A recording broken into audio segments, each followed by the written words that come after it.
네, 여러분 반갑습니다. 네, 금강경 전 시간에 이어서 508페이지 전 시간에는 이제 무아를 공부했죠. 무아 이후 부처님은 방금 하나의 문제를 제기했습니다. 범부는 진정으로 내가 존재한다고 생각합니다. 죽어 육체가 없어지면 붙들 것이 없으므로 다시 영혼을 붙들고자 합니다. 사실 이 영혼이라는 것도 자신의 의식 속에 있는 우연한 존재일 뿐입니다. 역시 진정한 자기가 아니요, 진정한 이것이 아닙니다. 범부에도 그럼에도 범부는 한사코 상에 있는 자기에게 매달리고자 합니다. 진정으로 사대가 모두 공인 경계에 이르면, 다시 말해 아상, 인상, 중생상, 수자상이 모두 공이된 경계에 이르면 생명 본래의 자아를 찾을 수 있습니다. 이 자아란 임시로 칭한 것입니다. 자아라는 명칭 또한 옳지 않습니다. 그것을 부처라 해도 옳지 않으며 보리라 해도 옳지 않으며 그 어떤 것으로 불러도 모두 옳지 않습니다. 그렇습니다. 우리가 자기의 사대, 아상, 인상, 중생상에 작용이 씌워지고 그쳐지면 그 자리는 우리가 공이라 하기도 하고 부처라 하기도 하지만 사실은 공도 아니고 부처도 아니며 또한 영혼도 아니며 또한 자아라고 하나 그것은 가설일 뿐인 거죠. 그 어떤 것도 거기에는 이름을 붙일 수가 없습니다. 여기 이르러 부처님은 다시 말합니다. 다시 해설합니다. 수보리여, 범부를 열에는 범부가 아니라 말하니 그것을 일러 범부라 한다. 부처님이 왜 이 끝부분을 덧붙였을까요? 부처님의 말을 사람들이 또 붙들고 집착할까봐 두려웠기 때문입니다. 부처님은 너무나도 중생의 미혹이 새로운 용어가 생기면 거기에 집착하고 늘 그 중생의 병을 알기 때문에 염려하셔서 자비하셔서 범부라고 하지 않는데 이름을 범부라고 한다. 그거를 말씀하시는 거죠. 왜냐하면 불법은 모든 것을 분별이 떠나 있기 때문에 그렇습니다. 성인이라 하고 범부라 하고 하는 것은 중생의 분별이기 때문에 그렇게 말을 하면 중생인 거죠. 그래서 범부라고 하나 이름이 범부인 거지. 또 미혹이라고 하나 미혹은 이름이 미혹인 거지. 거기에는 어떤 것도 이름을 붙일 수가 없는 거죠. 중생 세계 역시 그러하고 부처님 세계 역시 그러합니다. 불법을 배우는 많은 사람들은 스스로 성인이라 생각하지는 않더라도 범부라고 하면 내심 불쾌해합니다. 자신이 범부라는 사실을 수긍하지 않으려 합니다. 모든 중생은 그렇죠. 근데 누군가가 당연하지, 나 범부야 아직, 이렇게 말하는 이는 정말로 용감한 사람이에요. 그는 범부를 벗어날 날이 머지않은 거죠. 그래서 불법이나 도를 배우는 사람들은 아주 불쌍합니다. 너무 가여워하는 거죠. 마음이 아파서. 성인과 범부의 사이에서 마치 어린애들이 그네를 타듯 왔다 갔다 하면서 내려서지 못합니다. 영혼이 공중에 매달려 흔들거리고 있습니다. 그 또한 미세한 번뇌에 흔들려서 그네 타기처럼 왔다 갔다 하느라고 안착하지 못한다는 거죠. 너무나 표현이 적절합니다. 부처님은 우리에게 말합니다. 소위 범부란 본래 가칭이다. 이름이 그런 것이다. 진정한 범부란 없다. 임시로 범부라 칭한 것일 뿐이다. 왜냐하면 중생이 스스로 언젠가는 자성을 봐서 스스로 부처됨을 알아차린다고 해서 중생 스스로가 자기가 자기를 제도한다 했기 때문에 범부는 없는 거죠. 본래 성자인데 성자의 성품을 가지고 있는데 그 미혹된 범부의 작용이 잠시 그림자처럼 안개처럼 일어났을 뿐인 거예요. 자기의 성인의 성품을 몰라서. 그래서 사실은 그 그림자는 없는 것과 같으니까 범부는 이름이 그 작용 당시에 찰나의 이름이 범부일 뿐인 것이지 사실은 없는 것이다. 왜냐하면 없다고 하는 연유는 늘 전도망상은 움직이고 있고 영원하지 않기 때문에 그래요. 그래서 그것을 있는 것으로 볼 수 없는 거죠. 그래서 좀 더 엄중히 표현하자면 일체 중생은 모두 부처입니다. 그렇죠. 일체 중생은 이미 부처인 거죠. 단지 중생은 자신의 본성을 찾지 못하고 있을 뿐입니다. 그것을 찾는다면 분보가 아니라 모두 부처이니 중생은 평등합니다. 중생은 부처로서 평등한 거죠. 중생으로서 평등한 게 아니고 본래 부처이기 때문에. 이 때문에 후세의 선종 경전에서는 심, 불, 중생은 차이가 없다고 했습니다. 마음이 곧 부처입니다. 도를 깨치면 이 마음이 곧 부처입니다. 그 자기의 성품을 본 이는 그 성품은 본래 자기의 마음이고 그 마음과 본래 성품이라는 부처와 중생이라고 하나 그 중생은 잠시 그림자기 때문에 그것이 걷어지고 나면 자기 본래의 마음을 불성을 만나게 되는 거예요. 그래서 그것은 하나다 이렇게 했다는 거죠. 단지 중생은 자신의 본성을 찾지 못하고 있을 뿐입니다. 그것을 찾는다면 범부가 아니라 모두 부처이니 중생은 평등합니다. 때문에 후세의 선종 경전에 신불 중생은 차별이 없다고 했습니다. 마음이 곧 부처입니다. 도를 깨치면 이 마음이 곧 부처입니다. 도를 깨치지 못하면 부처 역시 범부입니다. 그렇죠. 본래 부처인데 부처가 범부 노릇을 하고 있는 거죠. 마음과 부처 그리고 중생은 차별 없이 평등합니다. 본래 부처로서 평등하다는 거죠. 이것으로 이 품이 모두 끝난 것일까요? 아직 끝나지 않았습니다. 여전히 중대한 문제가 남아 있습니다. 이 품의 32부분을 다시 돌이켜 보기로 합시다. 수보리여 그대 생각은 어떤가? 그대들은 이렇게 말하지 마라. 열애께서 중생을 제도해야 한다고 생각하신다라고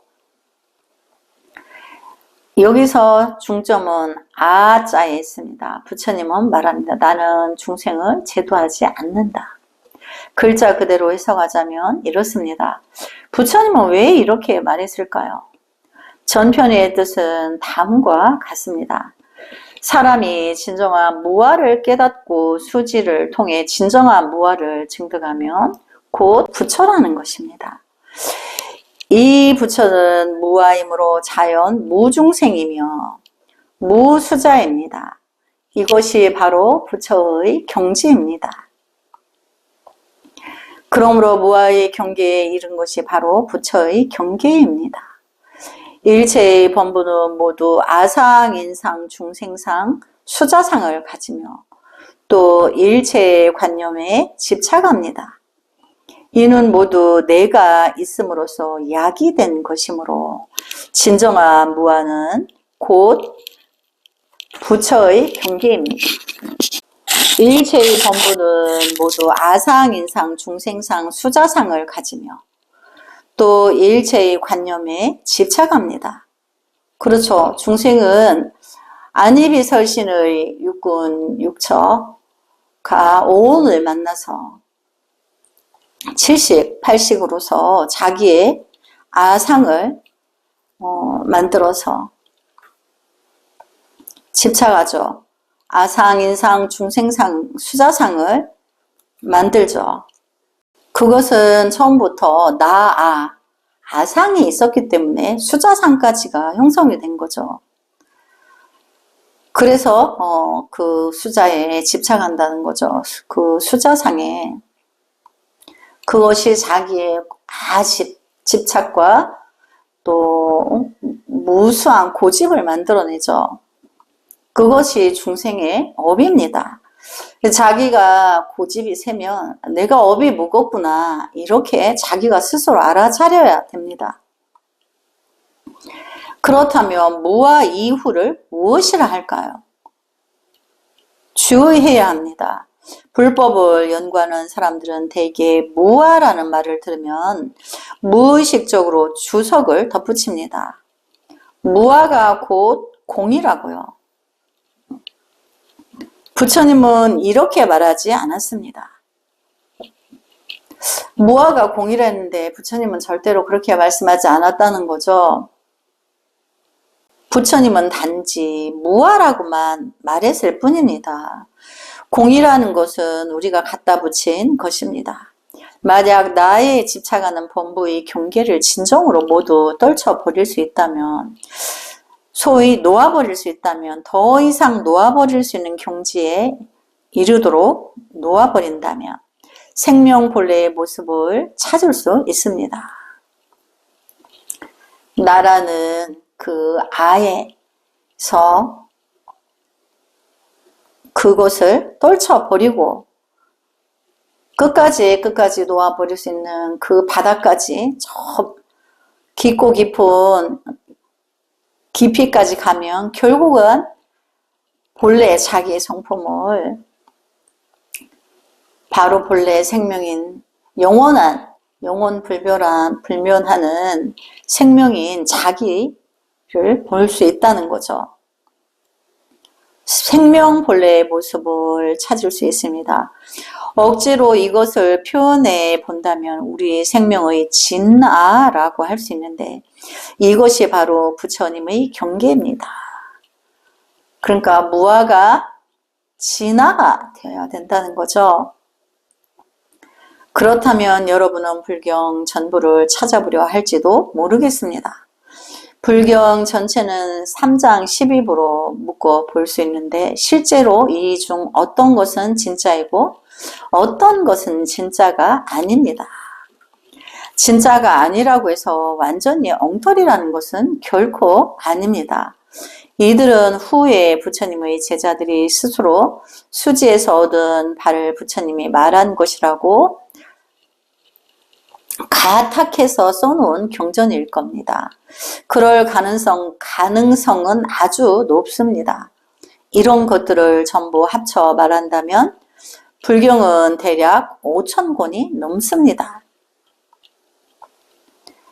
과거 어떤 사람은 불경을 읽으면서 자신을 위해 부모를 위해 일장경을 읽으려 했습니다. 일장경은 곧 5,000권입니다. 대장경에서 부처님이 말한 부분이 5,000권입니다. 후세의 제자들의 관념이나 불경에 대한 주해는 그 속에 포함되지 않았습니다. 만약 이것까지 다 합친다면 현재까지 모두 3,4,000권이며 갈수록 많아질 겁니다. 부처님은 49년간 설법을 했으나 이 많은 경전 속에서 부처님이 말한 요점은 다음 몇 가지입니다.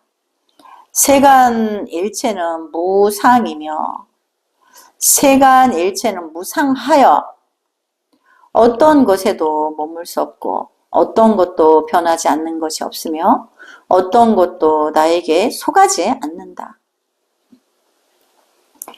인세간일체는 모두 고통이며 어떤 것에도 궁극적인 쾌락, 궁극적인 행복이 없다. 일체는 모두 공으로서 파악할 방법이 없으며 모두 변해가며 변하고 나면 아무것도 붙들 수 없다. 붙들 수 있는 이 상황, 이 경계가 곧 공이다. 그러므로 무상, 고, 공, 무아는 결국 본래 무하다. 부처님이 말한 것은 모두 이렇습니다. 부처님께서 분명히 말씀하신 것은 무상, 고, 공, 무아 이렇게 네 가지의 상황은 본래 무아 하나로 무아진다 이런 뜻인 거죠. 상이 없음을 무상이라 하고 고는 중생의 고통이에요. 분별로서 업으로 만들어진 업의 고죠. 근데 또 공이라 하나 또 무아라 하나 그것은 결국 본래 무아다. 부처님이 말한 것은 모두 이렇습니다. 부처님이 세상에 있을 때 부처님의 많은 제자는 그가 교시한 방법에 따라 수지하여 모두 무아의 경계를 증득했습니다. 그렇게 해서 고, 공, 무아의 속박을 벗어났습니다. 부처님 제세시에는 많은 제자들이 부처님이 교시한 방법에 따라 수지해서 무아의 경계를 습득했다, 증득했다. 그렇게 해서 고, 공, 무아의 속박을 벗어났다. 자기의 고통을 통해서 공을, 무아를 이제 그 무아라는 마저의 속박도 벗어났다는 거죠. 그렇지만 한편으로 이로 인해서 너무 공에 편향되었습니다. 즉 소극적인 공에 너무 치우쳤다는 겁니다. 이것은 우리 후세의 불학이 덧붙인 것입니다. 부처님은 80살이 되자 휴가를 얻어 길을 떠나려 했습니다. 다시 가르치기도 재미없고 해서 곧 열반에 들려고 장기 휴가를 청했습니다. 이때 그는 우리에게 상반된 네 글자를 말했습니다. 즉 상, 낙, 아, 정입니다. 그가 평소 말하던 바와는 완전히 상반되는 것입니다. 최후로는 그는 말했습니다. 진정으로 무아상, 무인상, 무중생상, 무수자상에 이르렀으면 수지하여 일체를 놓아버렸다면 공조차도 철저히 공이 되어버렸다면 생명의 본원을 찾을 수 있는데 이 생명의 본원은 영원히 불변한다는 것입니다. 그렇지만 이것은 인간 세상에서 불변하는 어떤 것과는 다릅니다. 같다고 이해하면 틀립니다. 그러므로 이 낙은 세간의 낙이 아니라 상락입니다. 상락은 세간의 낙이 아니라는 거죠. 고요하고 안정되어 있어서 번뇌나 근심 걱정이나 염려가 쉬어져서 락이라는 거예요. 그래서 그것을 상락이라 한다. 이때가 바로 진정한 나로서 불생불멸합니다. 본래 생명의 근원이라는 거죠. 불생불멸은 이 불생불멸의 나는 결코 우리가 생각하는 아상을 가진 세속적 존재가 아닙니다. 그렇죠. 수지를 통해서 나의 본래 성품인 불성을 만났는데 그것이 불생불멸하다. 소위 말하는 정토란 깨끗한 경계가 있는 것이 아닙니다. 우리 땅속이 아주 깨끗하다고요? 그리 깨끗할 수 없습니다. 그렇다면 허공이 깨끗하지 않겠냐고요? 과학자들이라면 허공 속에도 많은 것들이 들어있다는 사실을 잘 압니다. 진정한 허공은 볼 수 있는 것이 아닙니다. 선도 없고 악도 없으며 고통도 즐거움도 없습니다. 이것이 진정한 낙으로서 바로 부처님의 경계입니다. 이 품에서 말한 교화함이 없는 교화란 바로 이런 이치입니다. 그래서 다음 시간에 이어서 공부하도록 하겠습니다. 나무 소가모니불 성불하지 않겠습니다.